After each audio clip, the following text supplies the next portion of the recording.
Mình là Sơn Đù và ngày hôm nay chúng ta sẽ được biết vũ trụ to lớn như thế nào. Vâng, mình đã từng làm 2 video, một là về biển sâu như thế nào, thứ hai chúng ta có thể đào sâu được đến mức độ nào để tìm thấy nhà của Đạt Villa. từ dưới cái chủ đề này mình lại nhớ về một cái series mà mình đã từng rất là tâm huyết, chính là series Sơn Đù khám phá vũ trụ. Không biết có bạn nào đang xem video này đã từng là fan của cái series đó không thì hãy bấm like và điểm danh ở phần bình luận bên dưới cho mình biết nhá.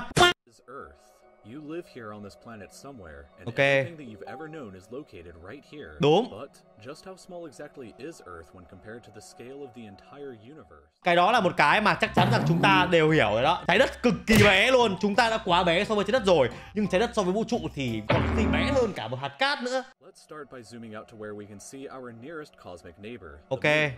You may think that the moon is very close to Earth since it dominates our night sky. Mặt trăng ở bầu trời đúng là to thật.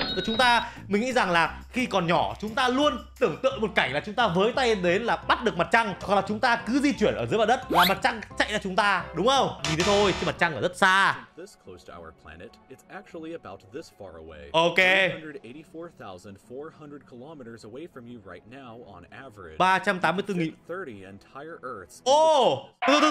Chúng ta có thể nhét được 30 trái đất vào đây. Cái này mình nhớ là hồi xưa cũng ở series Sơn Đù khám phá vũ trụ mình đã từng làm một cái video mà chứng minh cái giả thuyết mà trái đất với mặt trăng là chúng ta có thể nhét tất cả các hành tinh trong hệ mặt trời và khoảng cách giữa này là nó vừa đủ luôn. Nhưng mà mình chưa tìm được thông tin rằng là nhét 30 trái đất ở giữa luôn ấy. Chúng ta đi với vận tốc là 100 km/h thì chúng ta sẽ tốn là 3.844 giờ để mà đi ô tô từ trái đất đến mặt trăng, chia cho 24 chúng ta sẽ ra được là 160 ngày. Tức là chúng ta phải lái xe khoảng tầm hơn 5 tháng liên tục thì mới có thể đến mặt trăng các bạn ạ. Đó, chuẩn luôn. Despite this incredible distance, however, 12 humans Okay. have actually set foot here, representing the furthest away that any individual human has ever been away from the Earth. Okay, yeah. Greatest achievement. Vâng, loài người tưởng rằng cái nước Mỹ mới là cái nước đầu tiên mà con người đặt chân lên mặt trăng, nhưng mà không, là con dân Việt Nam thì chúng ta phải hiểu ấy là chú Cuội mới là người đầu tiên lên mặt trăng. This is what the Earth would look like from there if you were standing there with Whoa. them. And if you wanted to communicate with somebody back at home, it would take a message about 2.5 seconds to travel between you and them, since that's how fast the speed of light can travel at. Tốc độ chuyển thông tin từ mặt trăng đến trái đất chỉ tốn có 1,25 giây. Xa như thế mà tốc độ chuyển thông tin nó còn nhanh hơn tốc độ mạng của nhà mạng 4 chữ mấy ngày gần đây. This is a photo that was taken on Mars, and that tiny dot that you see there is Earth as seen from the Martian surface. Phải ạ. On average, bé xíu vậy thôi. 225 triệu km. That distance can be as high as 401 okay. That means that whenever humanity finally gets around to landing a human on the planet, that person will be 986 times further away from Earth. Ai da, số nó bắt đầu đang to, là hơi to đấy. In addition, the time delay for sending a message Đâu, xem nào. from Mars back to Earth isn't just Để xem thời gian gửi tin nhắn bao nhiêu. It's actually more like 20 minutes each direction. 20 phút ở tốc độ ánh sáng nha. Tốc độ ánh sáng là mình nhớ không nhầm là 300.000 km/giây mà là 20 phút. Ôi, xa thật sự ạ. Ok, là không thể liên lạc một cách khẩn cấp được. Ok, vệ tinh Voyager này 138 AU. Oh. Oh. Ôi, nó bay xa vậy.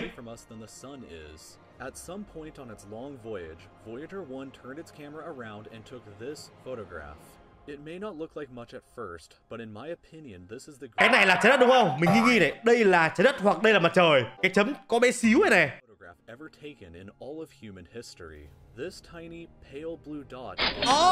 And I trái don't đất. think that anybody has ever said something as amazing about this as Carl Sagan when he said, "If you look at it, you see a dot. Yeah. That's here. That's home. That's us. On it, everyone you ever heard of, every human being who ever lived. Oh, deep.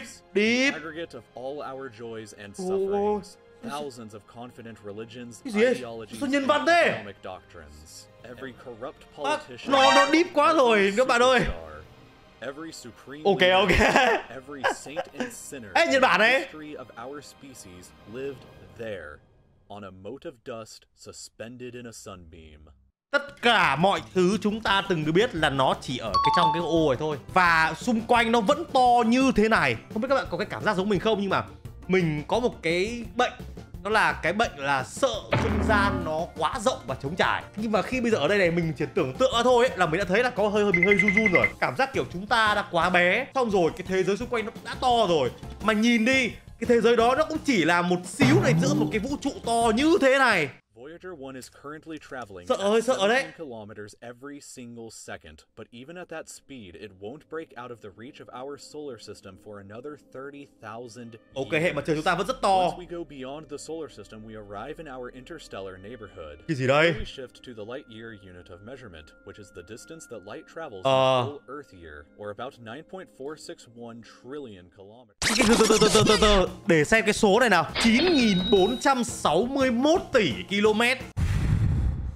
Proxima Centauri. Okay, Proxima Centauri star to us other than our sun, but it's still 4.24 light years away from us. To put that into perspective, if it was heading in the right direction, it would still take Voyager 1 over 70.000 năm rồi.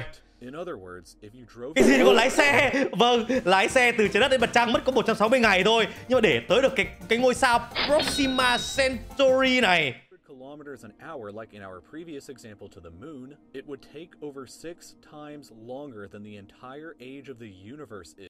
Hơn 6 lần tuổi của vũ trụ, mà các bạn biết tuổi vũ trụ là bao nhiêu? Even further, we can vẫn còn xa được hơn nữa. Ok. Inside of which Earth is đâu? located right here. Trái đất đây hả? This yellow dot is the furthest extent of humanity's radio broadcasts throughout Ôi. history, which means that any possible aliens who live outside of this range are totally unaware of humanity's presence. There are over 100 billion stars and over 100 billion planets. Từ mình đã bắt đầu hơi nhức đầu rồi đấy, vì những con số nó đang spam vào mặt mình. Ây à. Because 99% of the stars that you can see with the naked eye are limited to this small, tiny region right here. Chúng ta chỉ thấy được ngôi sao, những ngôi sao ở đây, còn tất cả những cái đống này chúng ta không thể nào thấy được bằng mắt thường. Và vừa nãy là video nói rằng là tín hiệu radio của chúng ta chỉ tới được khoảng ngoài này thôi. Từ xưa nay mình vẫn luôn nghĩ trong đầu rằng là ngoài con người ra, ở bên phía ngoài xa xa vũ trụ kia vẫn sẽ có tồn tại kiểu người ngoài hành tinh ấy. Mà khi chúng ta mà chọn nền văn minh đó, chắc chắn chúng ta sẽ chiến thắng Rise of Kingdom. Chỉ có tội chúng ta chưa tìm ra được thôi. Even this massive galaxy is nothing compared to the rest of what's out there. Vẫn chưa là gì. Even further into What? group of galaxies. Sao còn đi xa nữa vậy? 54 different galaxies that is about 10 million light years across. But zooming out, What còn đâu? What the Virgo super. Cái gì nữa sao xa thế? Mỗi một chấm là cả một cái thiên hà.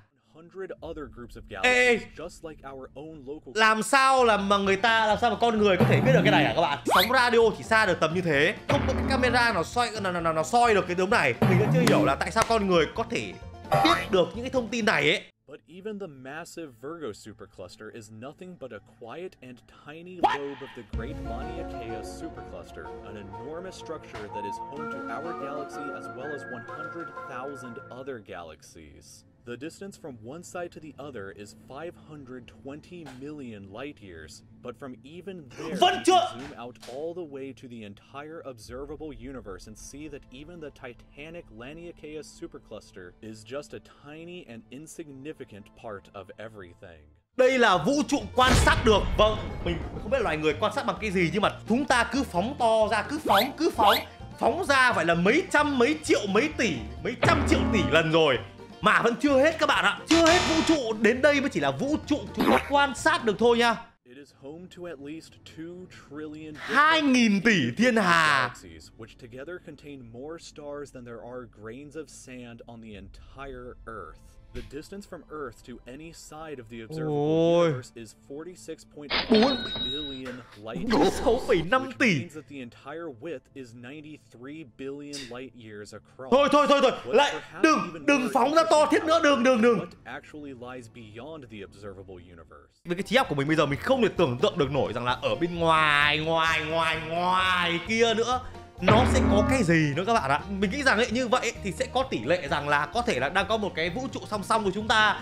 Những con người y chang chúng ta, có một cái thằng Sơn Đù ở vũ trụ nào đó cũng đang ngồi trước màn hình máy tính và đang chém gió, xạo chó, làm video YouTube các bạn ạ. Có khi ở đấy không là YouTube đâu, có khi là iTube hay là JTube hay là HiShiTube gì đấy cơ.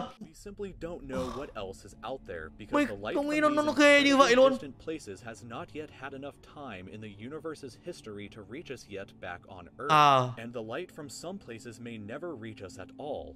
Because some parts of space very far away from Earth are expanding away from us faster than the speed of light, that means that the light from these places will never, in an infinite amount of time, reach Earth. Mình nhớ là người ta cho rằng là vũ trụ là vẫn đang giãn nở liên tục, và cái tốc độ giãn nở của vũ trụ ấy nó nhanh hơn vận tốc của ánh sáng luôn. Để chúng ta có thể tiếp nhận được thông tin ấy thì chúng ta phải nhìn được, đúng không? Và bây giờ tốc độ giãn nở của vũ trụ nó hơn vận tốc ánh sáng rồi, thì tức có nghĩa rằng là có những cái thứ ấy, nó nằm, các bạn hình dung đi, nó nằm ở rìa vũ trụ đi, thì nó sẽ cứ giãn đi ra xa, và tốc độ giãn của nó đang nhanh hơn tốc độ ánh sáng rồi. Cho nên ấy là cái ánh sáng từ cái chỗ đó nó sẽ đúng là nó sẽ càng ngày nó càng bị xa ra đến bắt chúng ta.